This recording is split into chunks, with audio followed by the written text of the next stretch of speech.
టీమిండియాకి రీసెంట్గా ఒక కొత్త హెడ్ కోచ్ అయితే రావడం జరిగింది. అతను ఎవరో కాదు, గౌతమ్ గంభీర్. ఆల్రెడీ ఇతన్ని ప్రకటించి 1 వీక్ ఆర్ 10 డేస్ అవుతుంది. కానీ బీసీసీఐ మనకి లేట్గా తెలియజేసింది అనమాట.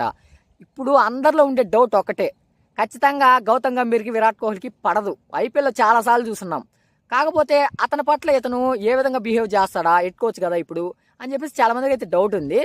అయితే రీసెంట్గా హెడ్ కోచ్ కాకముందు ఒక కండిషన్ అయితే పెట్టడం జరిగిందనమాట. గౌతమ్ గంభీర్ జేషాతో చెప్పాడంట, ప్రజెంట్ నేనైతే హెడ్ కోచ్గా ఉండడం జరుగుతుంది కదా, అయితే నా కండిషన్ ఏంటంటే రోహిత్ శర్మ, విరాట్ కోహ్లీ వీళ్ళిద్దరు సీనియర్ ప్లేయర్లు కదా, వాళ్ళు ఏమాత్రం కానీ ఆట తీరు బాగలేకుంటే నేను ఖచ్చితంగా వన్డేల నుంచి టెస్టుల నుంచి పక్కన పెట్టేస్తాను, దీంట్లో ఎటువంటి డౌట్ అయితే లేదు అని చెప్పడం జరిగిందనమాట.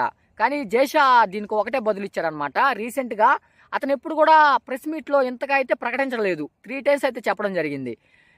అంటే 2025లో ఐసీసీ నిర్వహించే ఏదైతే ఛాంపియన్ ట్రోఫీ ఉందో పాకిస్తాన్లో జరుగుతూ ఉంది కదా, దాంట్లో ఖచ్చితంగా టీమిండియాకు రోహిత్ శర్మనే కెప్టెన్గా ఉంటాడు. దాంట్లో విరాట్ కోహ్లీ ఉంటాడు, అలాగే రోహిత్ శర్మ ఉంటాడు. అలాగే ఐసీసీ టెస్ట్ ఛాంపియన్షిప్లో కూడా రోహిత్ శర్మనే కెప్టెన్గా ఉంటాడు, దాంట్లో కూడా విరాట్ కోహ్లీ ఉంటాడు అని ప్రకటించడం జరిగిందనమాట. ఎందుకంటే ఈ కండిషన్ పెట్టున్నాడు కదా, అందువల్ల దాంట్లో ఖచ్చితంగా ఆడించాలని కూడా గౌతమ్ గంభీర్తో జైషా చెప్పాడంట.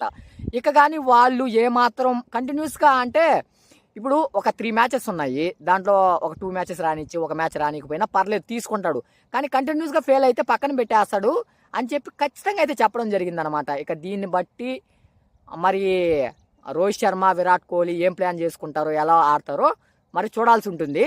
ఇక గౌతమ్ గంభీరు మనం చూస్తూ ఉంటాం కదా, అతను ఆలోచనలు ఎలా ఉంటాయంటే సునీల్ నారాయణ్ని ఓపెనింగ్ చేపించడం కానీ ఆల్రౌండర్ని అలా ఉంటాయన్నమాట. మరి టీమిండియాలో అంటే ఎక్కువ చేంజెస్ ఎలాంటి చేంజెస్ చేస్తాడో అతను హెడ్ కోచ్గా ఉండడం వల్ల చూడాల్సి ఉంటుంది మనము. ఇంకొక మెయిన్ విషయం ఏంటంటే ఎవరు హెడ్ కోచ్గా వచ్చినా, ఎవరు టీమిండియా కెప్టెన్గా వచ్చినా వాళ్ళ ఇష్టమైన ప్లేయర్స్ని టీమిండియాలోకి తీసుకొని రావడానికే మెరుగు చూపిస్తారు. ఇప్పుడేనే కాదు, ఎప్పటి నుంచో ఉంది ఇది.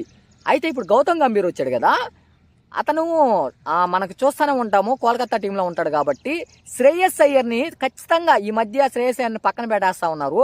ఐసీసీ రూల్స్ పాటించలేదని చెప్పేసి పక్కన పెట్టడం జరిగింది కదా.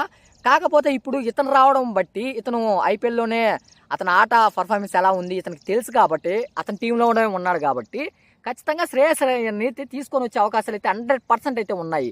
బెస్ట్ పర్ఫార్మెన్స్ ఏ విధంగా అతని నుంచి రాబట్టాలో, ఏ విధంగా చెప్తే అతను బాగా ఆడతాడు కాబట్టి అతనైతే తీసుకొని వచ్చే అవకాశాలు అయితే చాలా ఎక్కువ ఉన్నాయని చెప్పుకోవచ్చు. సో మొత్తానికి వీడియో ఇది గైస్. మీకు వీడియో నచ్చితే లైక్ చేయండి. అలాగే మీకు క్రికెట్ గురించి కొత్తగా అప్డేట్స్ కావాలంటే మన ఛానల్ సబ్స్క్రైబ్ చేయండి. ఖచ్చితంగా నేను వీడియో అప్లోడ్ చేయగానే ఫస్ట్ మీరే చూడొచ్చు.